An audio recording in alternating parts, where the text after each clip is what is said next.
Herzliche Glückwünsche zum Geburtstag, Rudi. Ich wünsche alles erdenklich Gute, vor allem viel Gesundheit. Okay, own up. Who sent this? It arrived in my postbox with no name or identification. If it is from you, leave a comment below or drop me an email. Oh, I can see it now. It will be a scene out of Life of Brian. I'm Brian, I'm Brian, I'm Brian, and so's my wife. Friday the 11th of October was a great milestone.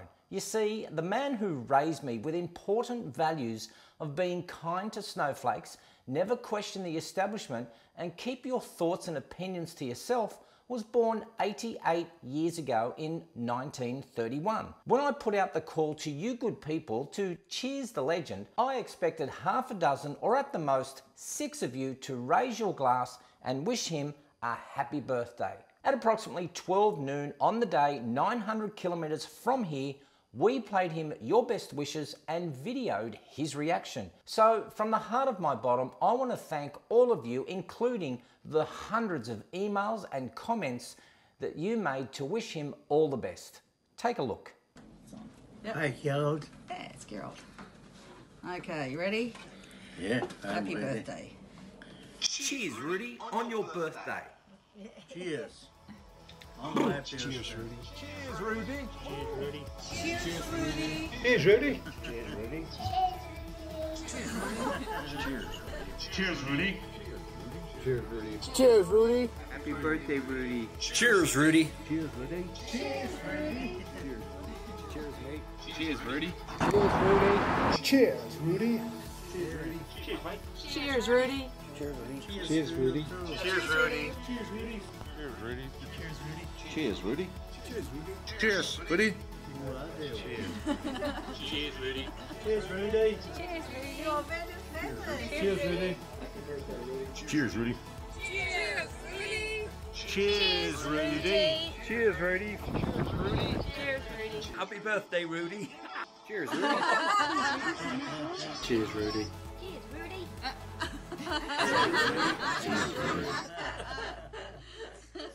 The full compilation of the longer videos that you sent will be added at the end of this video. And if you can't wait, you can scrub to it now. The time code is on the screen. Now about the values of keeping my thoughts and opinions to myself. You may be surprised to hear this, but most of the activists are just like us.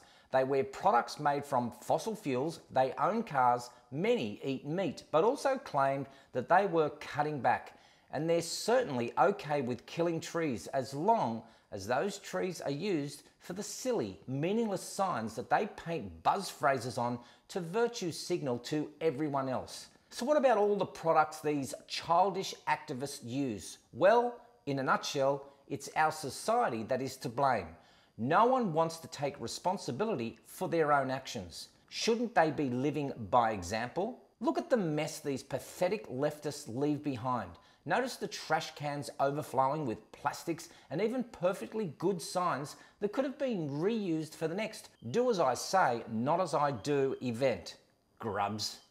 The hypocrisy is astounding. And not to put a finer point on this topic, there is no field called climate science. It's a bogus field. Climate is actually fluid mechanics and radiated physics.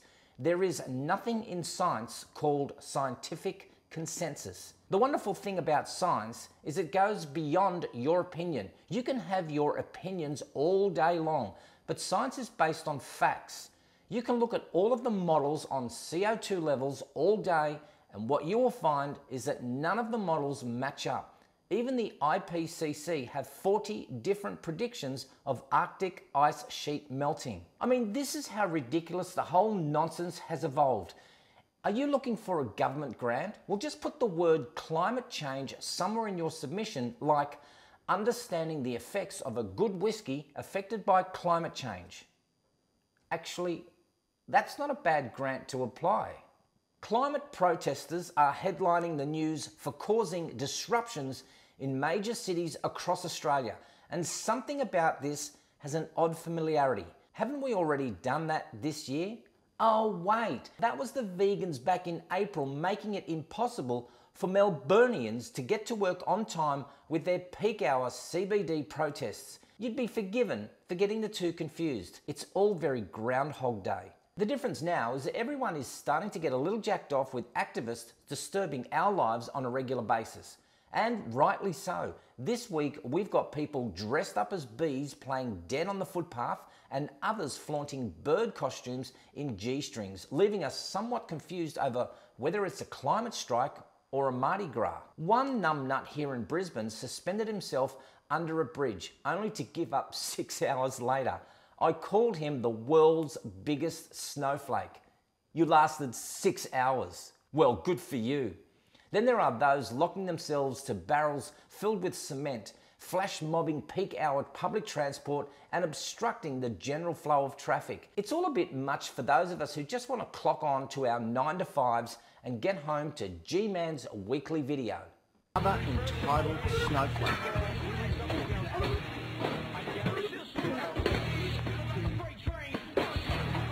See what I did there? These demonstrations are part of a 2-week international protest against climate change organised by the movement Extinction Rebellion, which identifies as a group that uses non-violent civil disobedience in an attempt to halt mass extinction and minimise the risk of social collapse. In fact, what we're beginning to see is people discrediting environmental activists as little more than a batshit crazy leftist, and the entire message being lost in the madness of the halted peak hour traffic. Most rational people understand, despite the fact that they're raising attention, affecting chaos and breaking laws is a less than ideal tactic to incite governments to make radical changes on climate change policies. It feels like I'm back at school with 4-year-olds, like there's rowdy children disrupting the classroom, knowing any attention is good attention, and even if it's negative. Any teacher wouldn't be encouraging or rewarding such behaviour, but instead they would remove such distractions from the classroom and dish out the appropriate consequences. Likewise, it seems there are others who are finding this display of civil disobedience unacceptable and think some appropriate consequences should be dished out, saying enough is enough.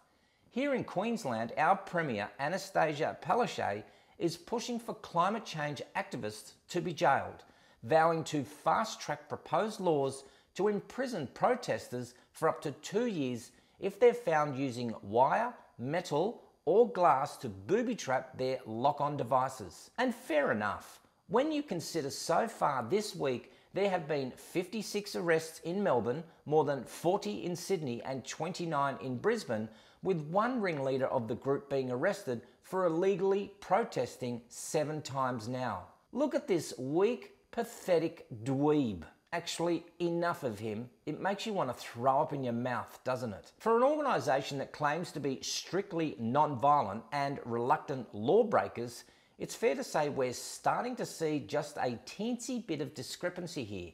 Sure, it's one thing to instigate some good old-fashioned civil disobedience that makes a point without impacting anyone but those directly involved. I mean, throw together some placards and stand on the steps of Parliament House. Boycott whatever has the most impact to the cause. Don't pay your taxes. Plant a tree. Get a job. Whatever keeps it between you and the cause. This week, the protests have contributed to emergency services struggling to adequately do their job.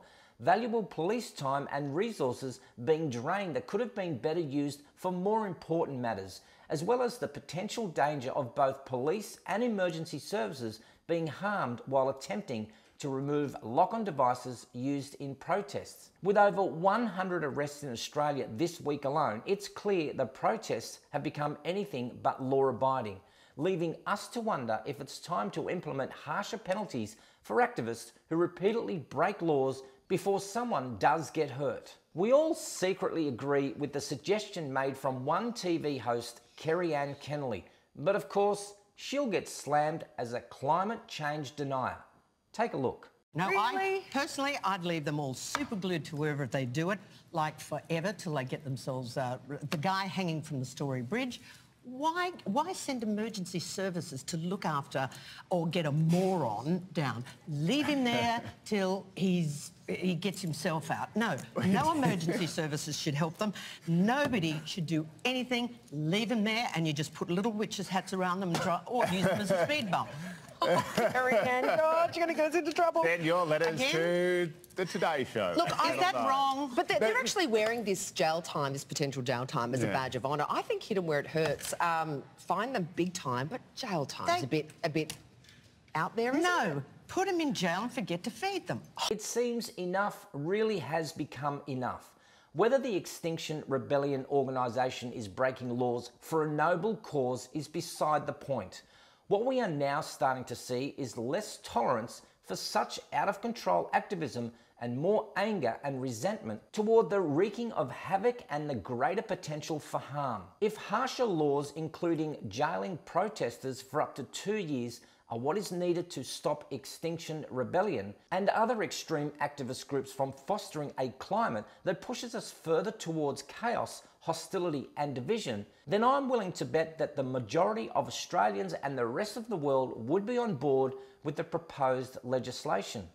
Extinction Rebellion, as I mentioned, builds itself as a peaceful, non-violent movement, and apart from the odd scuffle with police, it has remained that. But its unapologetic disruption tactics are giving all the appearance of an angry mob. Shouting at people doesn't work.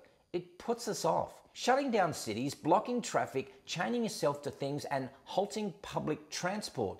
You say you're non-violent, but you look like an angry, bitter mob. A disruptive strategy plays well into the relentless news cycle, content-hungry media, and the viral nature of social media.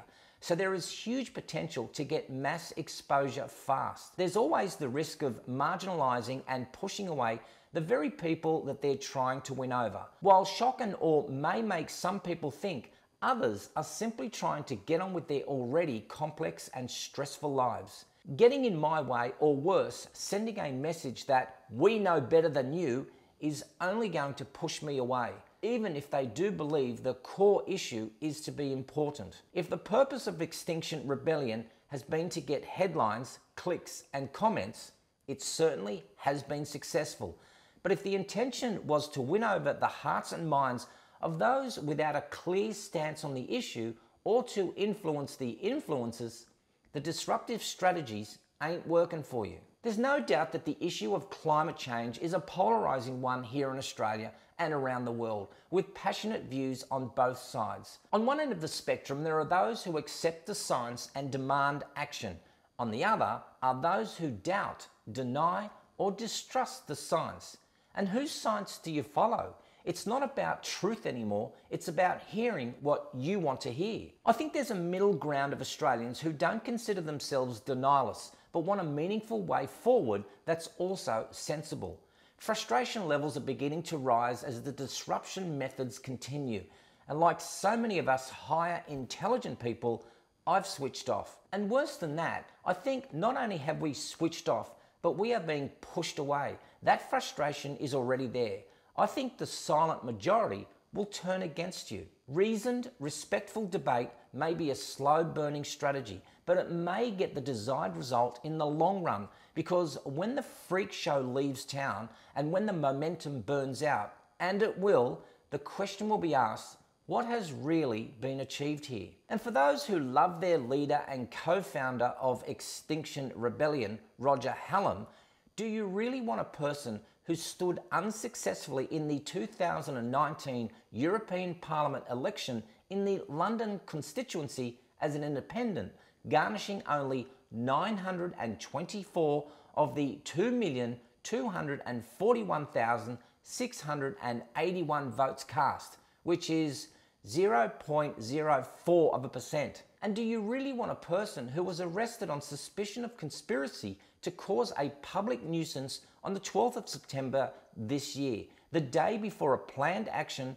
to pilot drones in the exclusion zone around Heathrow Airport in order to disrupt flights, and was then subsequently arrested 3 days later in the vicinity of Heathrow Airport in breach of bail conditions from a previous arrest requiring him not to be within 5 miles of any airport or possess drone equipment. He was remanded in custody until 14th of October.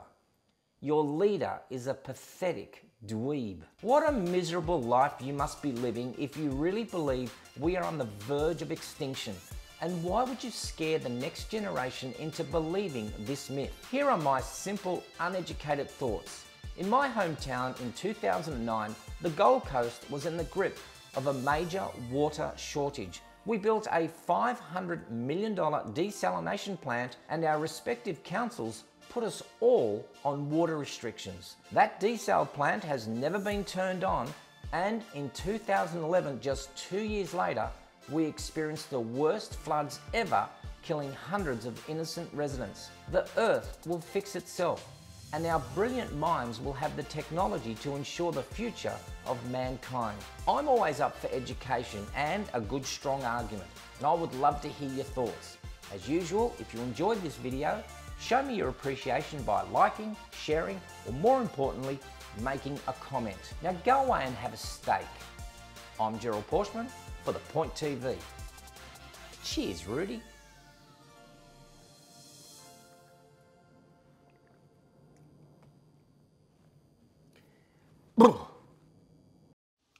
Cheers, Rudy, from Belgium.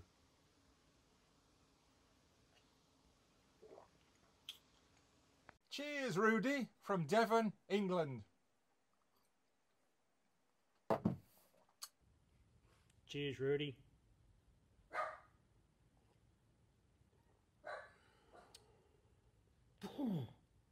Cheers, Rudy. This is Malays and Bo from Nelson, New Hampshire, in the US of A. Cheers, Rudy. Cheers, Rudy. This is Mike from Troy, New Hampshire. And I'm Ken from Keene, New Hampshire. My grandfather on my mother's side, his name was Rudy. He was a great man, so from one great man to another, cheers, Rudy. Cheers to you. Cheers, Rudy, from Leek, in England. Well, cheers, Rudy. Happy birthday, mate. A drop of the good stuff. Oh, from Calfold, West Sussex in England. Cheers, Rudy. From Macclesfield in England.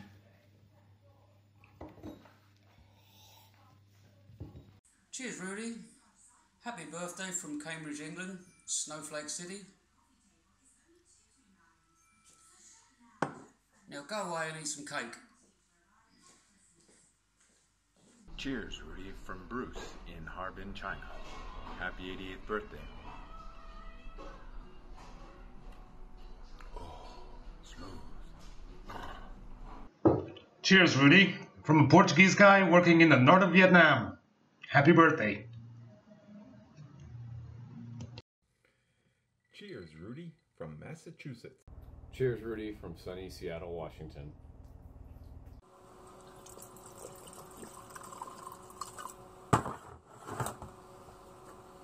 Cheers, Rudy. A legend. Happy birthday, Rudy, from New York City. Salute.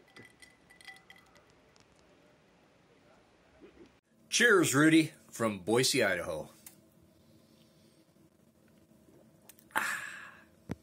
Cheers, Rudy, from 1984. Cheers, Rudy, from McClure, Scotland.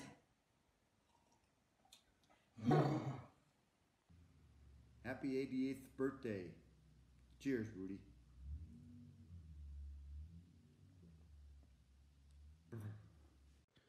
Rudy, happy birthday from Calgary. Cheers, mate.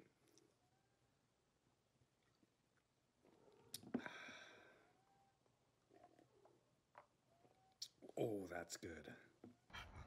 Cheers, Rudy, from Bunbury, Australia. Cheers, Rudy, from Burwood, St Dorset in England, UK. Cheers, Rudy, from San Antonio del Tequendama, Colombia.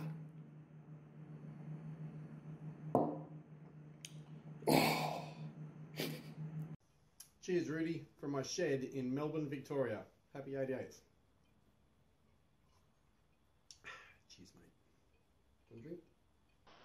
Happy birthday, Rudy. From Jack and me, though he's not interested, in Torquay, Devon. Cheers, mate. Oh, yeah, what?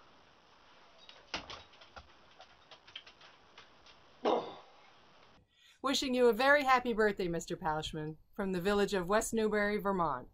Cheers, Rudy. Cheers, Rudy, from Waterford, Michigan.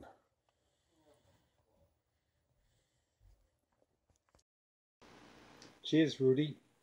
Happy 88th birthday from New Hampshire. Jack Daniels.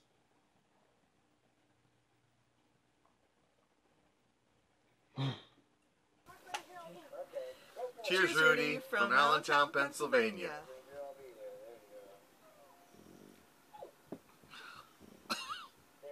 Don't take that.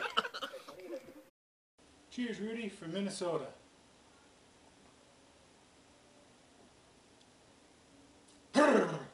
Cheers, Rudy, from the heart of Texas.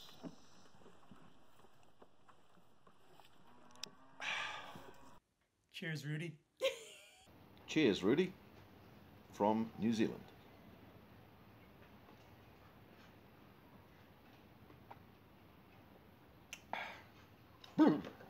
Cheers, Rudy, from Switzerland. Cheers, Rudy, from England. Cheers, Rudy. Rudy, cheers from Indonesia.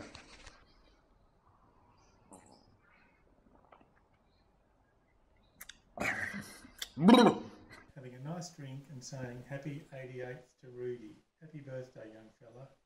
Cheers. Cheers, Rudy. Wish you were here. Cheers, Rudy.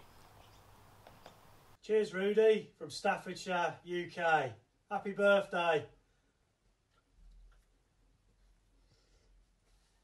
Cheers, Rudy, from North Wales. Cheers, Rudy, from Georgia.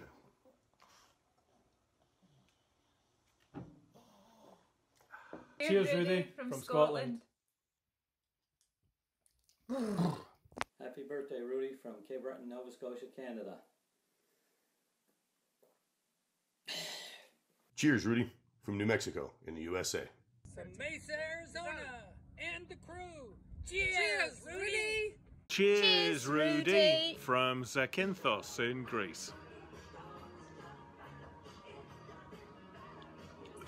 Rudy, I bought a nice Indian whiskey in memory of a trip just recently to India.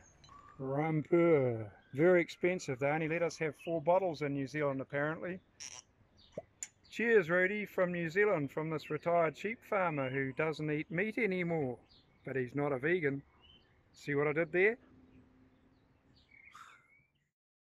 Cheers, Rudy, from Charlotte, North Carolina.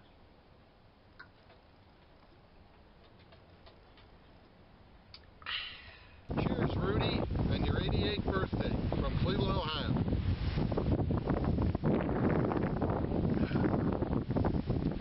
Happy birthday, Rudy, from somebody in the northeast of England. Cheers.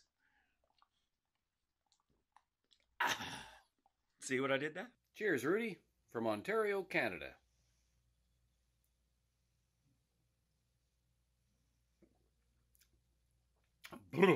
Cheers, Rudy, from that girl. Happy birthday.